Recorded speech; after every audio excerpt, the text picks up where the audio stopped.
boa noite a todos. Vamos dar início a mais uma atividade do seu Espírito Manuel Figueira Neto. Boa noite a todos que estão aqui e também aqueles que estão assistindo de forma online.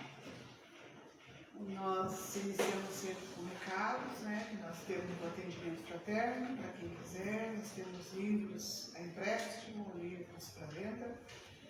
E também nós começamos agora a divulgar, ele está pequenininho no acadêmico, só para começar a pensar, nós vamos ter na última semana de novembro a Semana da Família, onde são temas relacionados à educação, à família, problemas de jovens, problemas atuais, e são palestrantes de fora, mas tem um cartaz na entrada lá que ele está bem claro, dá para ler bem para quem tiver interesse. Quem quiser divulgar, também nos agradecemos. Então, nós vamos ler a mensagem que recebemos, que é a mensagem 785, de Joana de Ângeles, psicografada por médium Divaldo Pereira Franco, do livro Vida Feliz. Ser ordeiro nas tuas atividades, não te apoquentes ante o muito a fazer, nem te descuides em relação às tuas tarefas. À medida que o tempo te permita, vai realizando cada uma delas até que as conclua todas. Um homem disciplinado é um tesouro. Quem sabe desincumbir-se dos serviços monótonos e constantes pode empreender grandes realizações com a certeza do êxito. Agir com ordem e ter consciência de que a vida é uma ação que não cessa significa um avançado passo no caminho da evolução. Então, na sequência dessa mensagem, que geralmente ela é lida para a preparação do ambiente, nós vamos elevar o nosso pensamento a Deus, a Jesus, pedindo proteção para mais este trabalho, para mais esta reunião, para que nós possamos fazer as nossas reflexões e receber o que viemos em busca, aquilo que somos merecedores. E para tanto, para iniciarmos, nós vamos fazer o Pai Nosso. Pai nosso que estás no céu, santificado seja o vosso nome, venha a nós o vosso reino, seja feita a vossa vontade, assim na terra como no céu. Pão nosso de cada dia nos dai hoje, perdoa as nossas ofensas, à medida que perdoamos os nossos ofensores, não nos deixes cair em tentação, mas livrai-nos do mal. Que assim seja. Então hoje, dando sequência ao capítulo do Evangelho, o estudo que nós fazemos do Evangelho, né, na sequência, certinho. Nós vamos, é o capítulo 9, Bem-aventurados e Pacíficos, mas dentro desse capítulo tem um item chamado Obediência, que nós aqui colocamos como obediência construtiva, que é sobre este tema que nós vamos refletir um pouco. Nós vamos lembrar aqui da figura importante da história do cristianismo, que foi Saulo, que ele estava a caminho de Damasco e subitamente ele estava indo para perseguir os cristãos e subitamente ele viu uma luz muito forte, essa história, certeza que todos lembram, né? E essa luz, ele chamou um resplendor de luz, o envolveu e era tão forte, tão brilhante, que Saulo não aguentou aquela luz e caiu por terra. E naquele momento, né, ele estava, como falei, indo para perseguir os cristãos, que ele fazia isso, né? E naquele momento que ele caiu por terra, ele ouviu uma voz que disse, essa frase também é bastante famosa, né? Saulo, Saulo, por que me persegues? Quando ele ouviu aquela voz, ele sentiu que era diferente. Aquela luz era diferente, aquela voz era diferente, aquela pergunta era diferente, né? E ele perguntou quem era o Senhor, né? E respondeu, eu sou Jesus a quem tu perseguias. Né? Pode ver que aí já houve uma diferença de verbo, né? Ele agora, Jesus já diz perseguias, porque sabia que dali para frente ia ser diferente. E Saulo, bastante atônito, né? Ficou meio confuso, mas ele era uma pessoa muito inteligente, muito ativa, né? Tudo que ele se dedicava para a alma, para o coração, né? Mesmo nas atitudes anteriores que não eram corretas, mas ele julgava que eram, ele sempre se dedicou. E ele não era a pessoa que ficava chorando no desespero por ter errado, né? Ele não perdia tempo com isso. Ele podia ali ter se lamentado, né? Porque ele viu naquele momento que aquele Jesus que ele estava perseguindo era um espírito realmente evoluído. Ele viu naquele momento que aquele que ele estava perseguindo realmente era o Messias, que os cristãos estavam certos. Então ele podia ter se desesperado, entrado em depressão, se lamentado, né? Mas não. Ele fez uma pergunta direta, né? O que queres que eu faça? Como quem diz, agora eu vou mudar. O que quer que eu faça? E Jesus falou para ele, levanta-te, entra na cidade e lá será dito o que fazer. Então Saulo se levantou, mas abriu os olhos e percebeu que ele estava cego, não conseguia ver nada.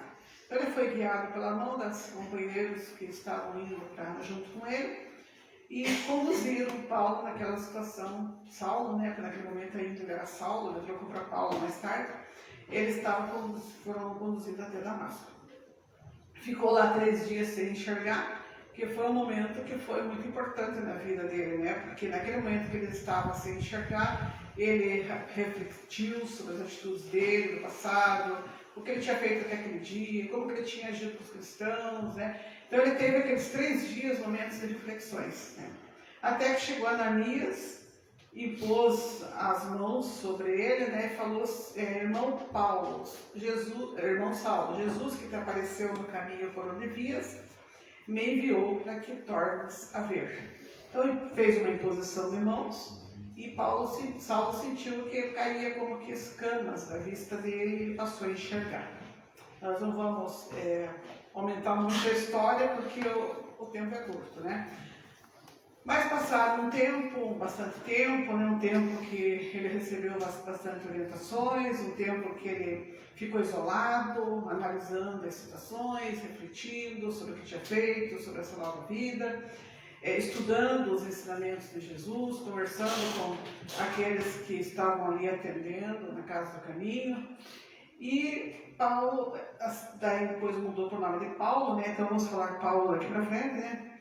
Ele obedeceu às orientações de ir até Damasco. Né? Então, o primeiro ponto aí que a gente pode pensar.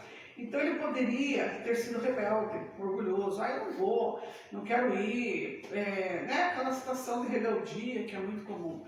Mas naquela situação ali ele obedeceu. Ele foi até Damasco, ele fez tudo como foi orientado, né?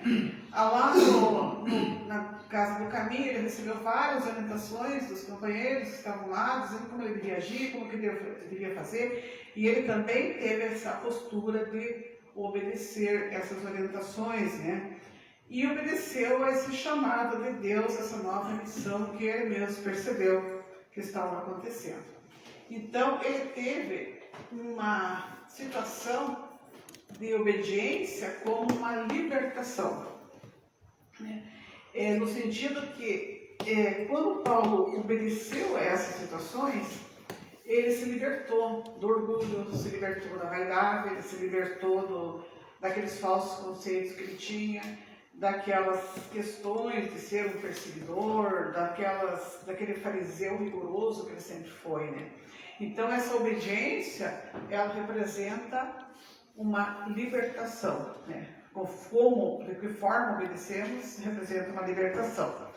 Emmanuel, no livro Vinha de Luz, ele fala que Paulo também, nessa situação aí, ele demonstrou uma elevada concepção de obediência construtiva.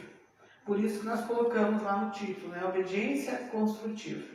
Então, ele foi obediente ao chamado de mudança, ele foi obediente a todas as situações ali de ajuda que ele teve, né?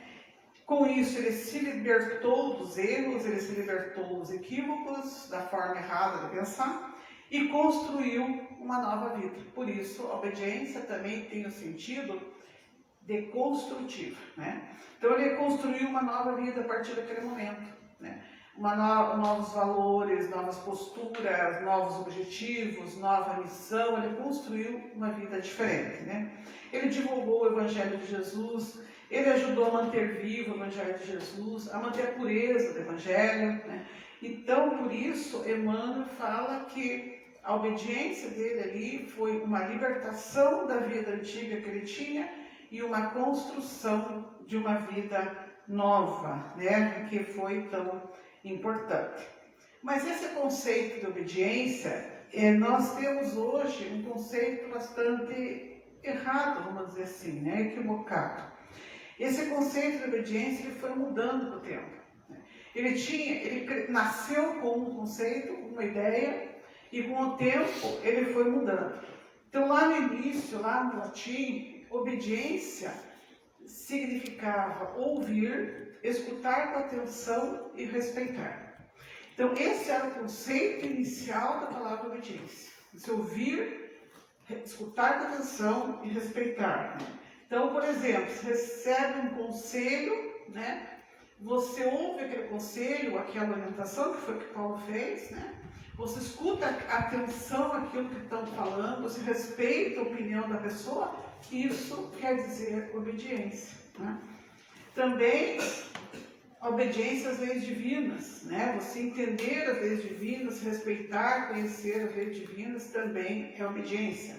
E nós, na doutrina espírita, sabemos que os bons espíritos, eles nos dão conselhos a todo tempo, né? O nosso anjo da guarda, os outros, né? Eles oferecem amparo, os conselhos vêm através da voz da consciência, vêm através de uma intuição, vêm através de uma pessoa que nos dá uma boa ideia. Então, isso também, se nós pegarmos esse conceito de obediência, ele é muito importante, né? Nós ouvirmos esses conselhos, esses bons espíritos, nós escutarmos com atenção, nós respeitarmos esses conselhos, são muito importantes na nossa vida, né?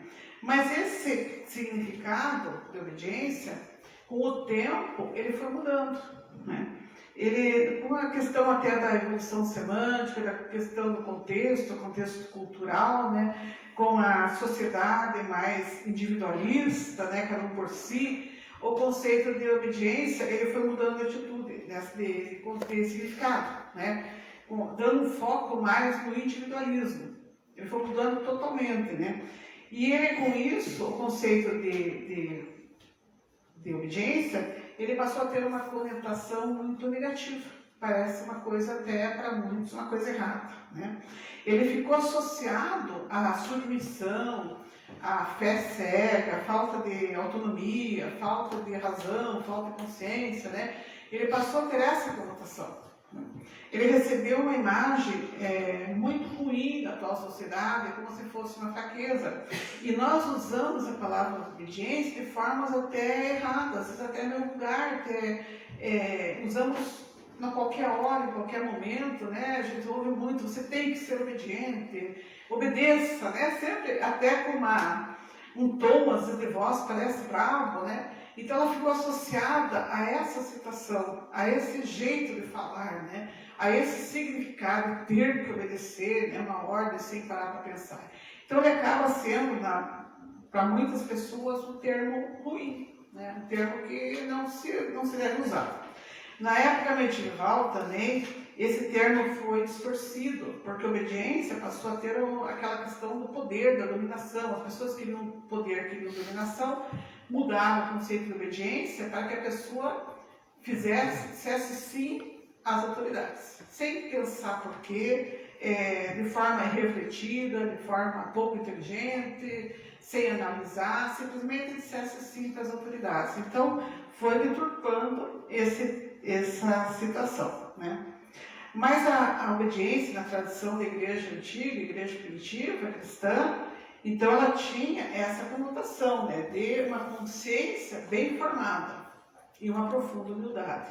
Então você ouvir, você escutar com atenção, você respeitar, mas você ter uma consciência de por que você está fazendo isso. Não é aquela coisa tem que obedecer, né? Não, a obediência continua sendo esse conceito que nós falamos, mas aliado a você ter a consciência do que você está fazendo, né? Por que eu tenho que escutar? Por que eu tenho que respeitar, né? E também ela está aliada a uma profunda humildade. Foi o que Paulo fez, né? Paulo aceitou tudo, obedeceu tudo com humildade, né? E Emmanuel ressuscitou esse conceito. Em várias obras, né, ele quis ressuscitar o verdadeiro sentido da palavra obediência, né? que vai muito além daquela forma automática de ordem, né? Ter que fazer ou não ter que fazer, né? Ele falou que a obediência, que tem um conceito dele, de Emmanuel, é um compromisso consciente e disciplinado com o bem. Então, obedecer é nesse sentido, ter um compromisso com o bem, mas no sentido de ser consciente, saber por que eu estou fazendo isso, por que eu estou obedecendo, né? Ele está alinhado às leis divinas, está segundo as leis divinas, né? Então, Emmanuel falou também um outro conceito, que obediência é uma adesão, né? Uma aceitação, um reconhecimento amoroso e consciente à lei divina, né? Então, nós obedecemos a lei divina na situação que eu estou fazendo de forma de reconhecimento, de aceitação, de entendimento, né? E Emmanuel também fala, quem deseja a liberdade obedece aos desígnios supremos, né? Então aí volta a palavra liberdade. Emmanuel pegou aquela palavra liberdade que nós já vimos lá atrás, né? Paulo daí teve liberdade também depois. Então quem deseja a liberdade, ele obedece aos desígnios supremos. Por quê? Porque quando nós somos rebeldes, nós nos equivocamos, nós ficamos presos a situações erradas, presos a situações de remorso. Às vezes, com muito tempo depois para podermos consertar, ficamos presos a situações difíceis. Se nós obedecermos às leis divinas naquele sentido de estar consciente, porquê, de respeito, de reconhecimento, nós nos libertamos dos erros, dos vícios, das paixões, né? Então, Paulo, antes ele tinha uma vida de escravidão, né? Por mais que ele era um doutor, por mais que ele tinha poder, ele tinha uma situação financeira excelente para a época, mas ele tinha uma vida de escravidão. Ele era escravo dos instintos, ele era escravo das paixões, era escravo do poder, do orgulho, fazia tudo por escravidão a esses valores, né? Então, na Epístola aos Romanos, ele diz que ele era escravo do pecado e que agora ele devia ser libertado. Então, ele estava tendo agora uma liberdade consciente. É o que Emmanuel também fala. Então, a obediência é uma liberdade consciente. Então, você escuta com atenção uma boa orientação, você aceita, você dá valor, você respeita, aí você se liberta dos equívocos, dos vícios, das ilusões, porque você entendeu que isso é o melhor para o seu bem. Por isso que diz a obediência, ela é consciente, ela está aliada à fé, aliada à razão, ao bom entendimento, né? Então, Paulo ajudava, naquela época, a criar grupos de estudo do Evangelho de Jesus, né? Formava aqueles grupos em várias cidades e chamavam de igreja, né? Que é um conjunto de pessoas, o nome era igreja, né? E ele visitava esses locais, para ver como eles estavam indo, ele enviava cartas, né? Dando as orientações. Aquelas cartas eram material de estudo que eles tinham, não tinha apostila, não tinha slide, não tinham aulas online, né? Eles tinham as cartas de Paulo, né? E uma das comunidades dos hebreus, ela estava enfrentando muitos desafios, muitas perseguições, né, dos cristãos. E isso foi fazendo com que eles tivessem, até em função do medo, do desconforto deles ali serem perseguidos, eles começaram a ter uma crise de fé muito grande, né? E estavam tentados a abandonar aquele trabalho, a não ter mais fé em Jesus, começaram a questionar, será que Jesus era mesmo Messias? Achavam que não era, já começaram a vir com vontade de voltar àquele judaísmo tradicional, porque eles estavam assim, tentados a mudar devido ao sofrimento, né? Então, entre eles havia muitas dúvidas, né? Paulo, sabendo da situação, ele enviou uma epístola aos hebreus falando sobre a obediência. Mas essa obediência, nesse sentido que nós falamos, né? E ele falou que eles deviam, a primeira coisa que eles estavam errando, eles deviam ter obediência aos desígnios de Deus, porque essa obediência ela representa uma fonte de forças. Mas essa obediência nesse sentido, de respeito, né, de aceitar, de analisar, de respeitar os desígnios, e que eles não estavam mais fazendo isso, né, eles estavam desrespeitando. Então ele fala para que eles refletissem muito sobre isso, ouvissem com atenção, porque isso daria forças para eles lutarem, né? Então o Emmanuel, falando sobre isso, sobre essa parte da carta, ele fala que todas as pessoas obedecem a algo ou alguém, ou já obedeceram a algo ou alguém, mas ninguém define isso como uma virtude construtiva, define como uma coisa normal, se obedecer sem saber porquê. E aquele que não quer obedecer, como ele não vê isso como uma virtude construtiva, ele se torna um rebelde. Eu não quero obedecer, eu não gosto de obedecer, né? Então, na carta, Paulo fala para os hebreus que Deus, ele elabora roteiros para a vida das pessoas, ou para uma missão, e esse roteiro é sempre visando o bem e a felicidade, né? Então, o que precisa é que eles aceitem esses desígnios, reflitam sobre isso e aceitem esses desígnios, né? Isso é obediência. E Emmanuel, tratando desse assunto, ele fala, o homem frequentemente ele prefere atender, obedecer às condições da sua inferioridade. Ele obedece ao orgulho, à sua vaidade, ao seu egoísmo, né? Ele constrói o seu próprio cativeiro, né? Então, Paulo faz na carta, no final, alguns questionamentos que são para a época, mas que servem para nós, né? Então ele questiona com eles lá, quanto a vocês, ele pergunta, a quem obedeceis? Naquele sentido, quem vocês respeitam, quem vocês aceitam, né? A outra pergunta que ele faz, vocês respeitam a Deus ou a vaidade humana? E na terceira pergunta, vocês respeitam as leis divinas ou as tentações do mundo? E termina assim, apenas a obediência aos ensinamentos de Jesus ou a Deus permite quebrar a escravidão do mundo em favor da libertação. Então, os hebreus estavam com essas tentações de mudar, né? Então, aí que fala que a obediência é uma fonte de forças, né? Ela evita a fraqueza da tentação, porque você entende por que você está seguindo os ensinamentos de Jesus, né? Então, essas orientações de Paulo foram nesse sentido, de ver a obediência como uma força, sair daquela fraqueza e não cair na tentação, né? Desse sentido que ele fala. Nessa mesma época, então, os cristãos eles se reuniam embaixo de árvores, beira de rio, nas casas, né, para estudar, para conversar, né?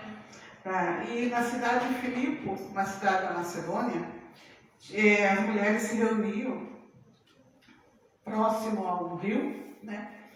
E lá elas se reuniam para conversar, para fazer orações, para trocar ideias, né? Imagina quantas conversavam ali, né? Mas tinha esse objetivo também de fazer essas orações, né? E um dia elas estavam reunidas lá e Paulo, passando com mais dois que estavam junto com ele, sempre andava com Silas, com Timóteo, né? Com esse. Ele ia passando e parou, viu aquele grupo de mulheres e parou para pregar o Evangelho de Jesus. E só Lídia, uma mulher chamada Lídia, só ela que deu atenção, só ela que prestou atenção, só ela que ouviu. Lídia era uma comerciante de púrpura, que chamavam de púrpura, né? Era um corante muito valioso da época, que tingia tecidos de luxo. E ela que comercializava isso lá na cidade de Filipe. Então ela era uma pessoa que estava bem assim de vida, porque comercializava esse corante bastante caro. E ela foi a única que deu uma resposta imediata àquela conversa de Paulo, né? Foi a única que foi receptiva à mensagem de Paulo, né? Então até ela ofereceu hospitalidade para eles, né?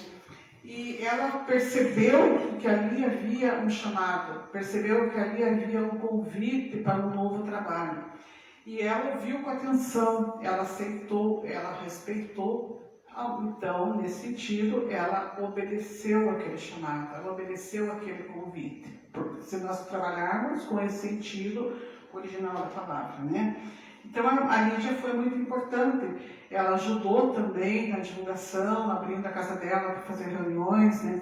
Até, só por curiosidade, ela é venerada na Igreja Católica como santa, né? E ela é padroeira dos tintureiros, porque ela vendia tintura. Até tem uma figura aqui que é da Igreja Católica, né? Mas achei bonitinha, né? E o rio lá onde ela se reuniu, e ela está com a vasilhame de tintura que ela vendia, né? Então Lídia, ela fez a vontade de Deus, ela aceitou os ensinamentos, ela aceitou a mensagem, ela mudou, ela se libertou do que tinha vida, ela construiu uma vida nova. Então isso é obediência. Então Jesus também ele falou, está em João 14:15, se vocês me amam, obedecerão os meus mandamentos. Então, se nós olharmos isso com essa conotação atual, você tem que obedecer, não importa como, obrigado a obedecer, fica uma coisa, parece que muito ruim, né? É muito chata. Mas nós temos que entender que ali nós podemos trocar a palavra obedecer por esse conceito verdadeiro de obedecer, né? Esse conceito que era antigo e que Emmanuel tem trabalhado nos livros para resgatar, ressuscitar, né? Então, se vocês me amam, vocês ouvem com atenção, vocês vão refletir. Vocês vão respeitar, vocês vão ter uma ação, né, em relação a esses mandamentos que eu estou trazendo. Né? Emmanuel também ele fala que obedecer é colocar a vontade de Deus acima da nossa vontade. Por quê? Porque a vontade de Deus é melhor do que a nossa. Né? Nossa vontade é baseada só naquilo que nós estamos enxergando, mas não na nossa vida como um todo, né? Então, a vontade de obedecer é colocar a vontade de Deus acima da nossa vontade. Né? E também em João, nesse assunto, né, Jesus fala, eu desci do céu não para fazer a minha vontade, mas a vontade daquele que me enviou. Né? Então, ele traz um reforço aquilo ali. Então, isso é obedecer. E para nós entendermos essa questão da obediência em relação a fazer a vontade do Pai, tem um texto que ele traz dois personagens, né? Interessantes. O primeiro está em Gênesis, lá na Bíblia, né? Que a gente quase não lembra, que é a figura de Adão. Né? Nós sabemos que Adão é um personagem, é uma figura, é uma metáfora, né? Uma história que foi contada para haver um entendimento maior, mas não é uma pessoa, né? Não é uma história. Né? Mas nós vamos ver Adão num jardim, recebendo uma orientação do Senhor. Então, o que nós temos aqui, nessa figura? Nós temos um cenário, que é um jardim. Nós temos uma criatura, que é o Adão, e o Senhor. Esses dois personagens no cenário. Né? Esse cenário, que é o Jardim do Éden, né? Ele recebe uma orientação e ele não aceita. Né, na história diz isso, né? Não aceita, não era para comer o fruto, ele comeu, não era para que a interpretação caiu. Ele fez várias situações contrárias àquilo que ele estava recebendo, né? Porque é uma história. Passado milênios, nós vemos uma cena se repetindo. A cena é um jardim, só que agora é jardim de Getsemane ou jardim das Oliveiras, a criatura é Jesus e o Senhor. Então, são os mesmos dois personagens no cenário. No primeiro cenário do Jardim do Éden, a criatura é Adão e o Senhor. No segundo, Jardim das Oliveiras, a criatura é Jesus e o Senhor. Né? Aqui Jesus veio orar um pouco antes da crucificação. Só que há um contraste de postura, de obediência. Né? Em um é uma obediência e no outro uma desobediência. Porque Adão, quando ele recebe as orientações lá naquela história, né, que é uma história, ele diz assim, Senhor, que não seja feita a sua vontade, mas a minha. Então ele estava sendo desobediente. Na situação que tem também uma criatura, o Senhor, no mesmo cenário do jardim, milênios depois, Jesus fala que não seja feita a minha vontade, mas a sua. Uma frase parecida, mas com uma história muito diferente, né? Então nós vemos que o Adão ele representa na história, nessa figura, nessa imagem, nessa metáfora, né? Mas ele representa a desobediência, né? E essa desobediência deu início ao mal, né? E Jesus já... Então Adão ele deu as costas ao Criador, né? Ele se achou superior. E Jesus, com toda a superioridade dele, ele falou que não fosse feita a vontade dele, mas a do Senhor. Então aí nós vemos uma obediência, né? E Paulo, quando trata desse assunto também na carta, ele fala que Adão ele foi simplesmente uma alma vivente, só uma alma vivente. E Emmanuel, depois, em outro texto, ele fala que Jesus foi um espírito vivificante. Olha o contraste aí, um apenas uma alma vivente e Jesus o espírito vivificante, né? Então, o que é uma alma vivente? É aquele, como diz, que é arrastado pela vida, né? Ele só vive. Ele é arrastado pela vida, ele não faz diferença onde ele passa, ele sai batendo cabeça, fazendo coisas equivocadas, erradas, né? Ele é levado pelo orgulho, pelo egoísmo e pela desobediência ou rebeldia, né? O espírito vivificante, que é Jesus, completamente diferente. É aquele espírito que faz a diferença onde passa, que irradia, que contagia, que envolve, que estimula outras pessoas que estão ao seu redor, né? Ele já é levado pela humildade e pela obediência aos desígnios de Deus, né? Então, por exemplo, se nós pensarmos em Chico Xavier, Madre Teresa de Calcutá, Irmã Dulce, Divaldo, Francisco de Assis, eles são todos espíritos vivificantes, porque eles fizeram a diferença, né? Aonde eles passaram, eles irradiaram, eles envolveram, eles fizeram a diferença. Então, a desobediência, Emmanuel também, pegando o mesmo texto de Emmanuel, né, ele fala que a desobediência são falsas vozes em nós, né? Que é a voz do orgulho, a voz da vaidade, a voz do egoísmo, principalmente, né? E ele cita que existe a voz da consciência e a voz da desobediência. A da consciência é da obediência e a da desobediência, né? Então, tem exemplos, né? Quando a voz da consciência fala, você deve perdoar, você deve ser mais humilde, compreender a situação da outra pessoa, é a voz da consciência. Quando você fala, não leve desaforo para casa, que é uma frase muito errada, né? Muito falada, mas é muito errada, né? Você revide, vingue-se, não perdoa, agrida. Outra frase muito comum, mas é muito errada, responda à altura. A altura é rebaixar, né? Você ficar à altura daquele que te agrediu, né? Então, quando você fala dessa forma, é a voz da desobediência. Quando tem uma doença, a voz da consciência fala para você ter aceitação, você não se revoltar, você lutar, né? Você não desanimar, se cuidar, porque vai melhorar, que aquilo é um momento de aprendizado. A voz da desobediência fala, se revolte, se entregue, não se cuide, aproveite, como tem gente que diz, né? Aproveite a vida, que é outra frase totalmente errada, né? A voz da desobediência é aquela que nós vemos muito por aí, né? Não me importo com a lei, eu faço a minha lei. Eu não me importo com os desígnios de Deus, eu faço os meus desígnios, né?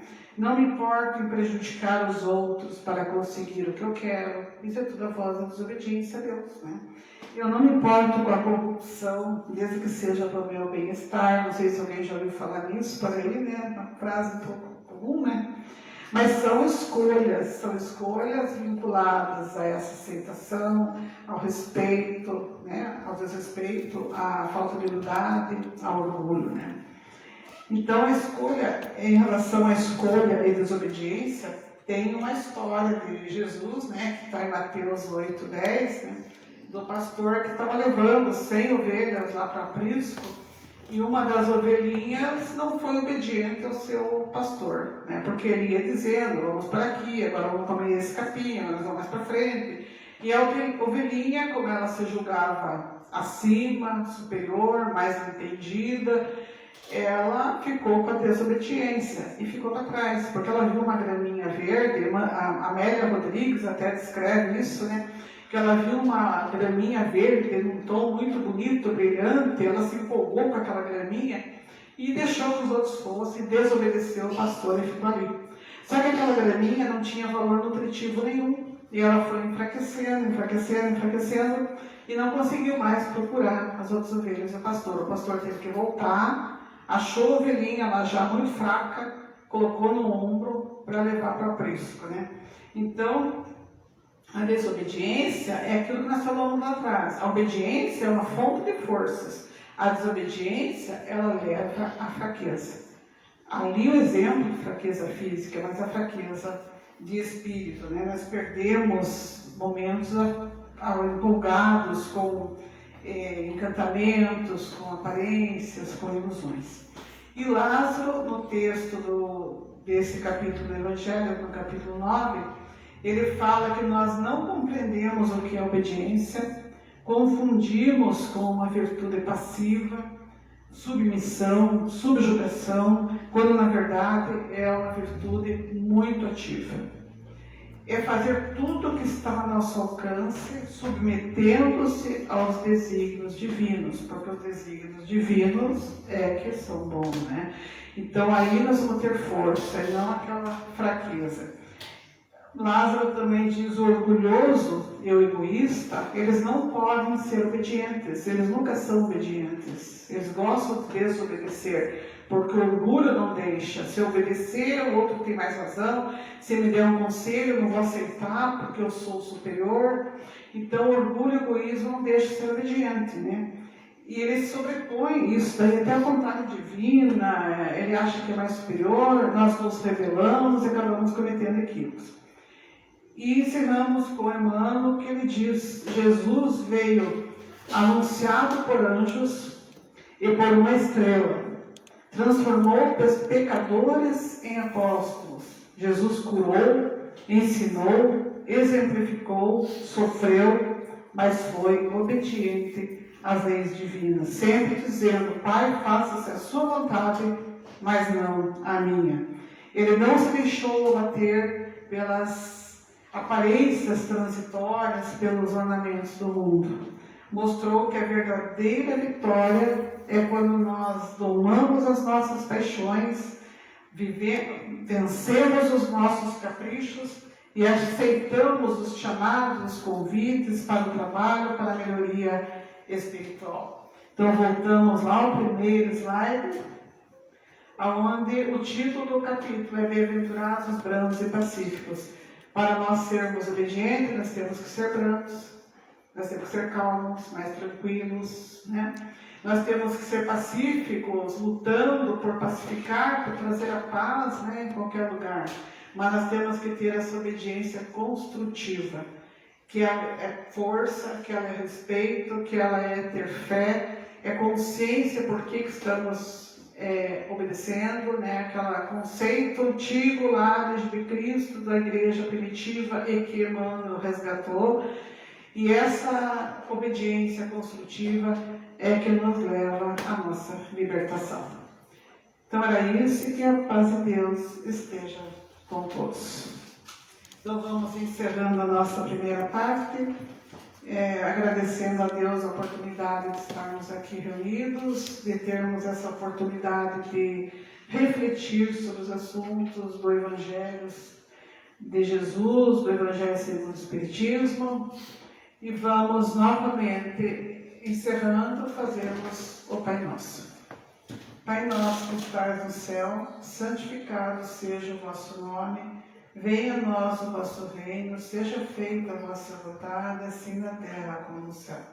Pão nosso de cada dia nos dai hoje, perdoa as nossas ofensas à medida que perdoamos nossos ofensores, não nos deixes cair em tentação, mas livrai-nos do mal. Que assim seja.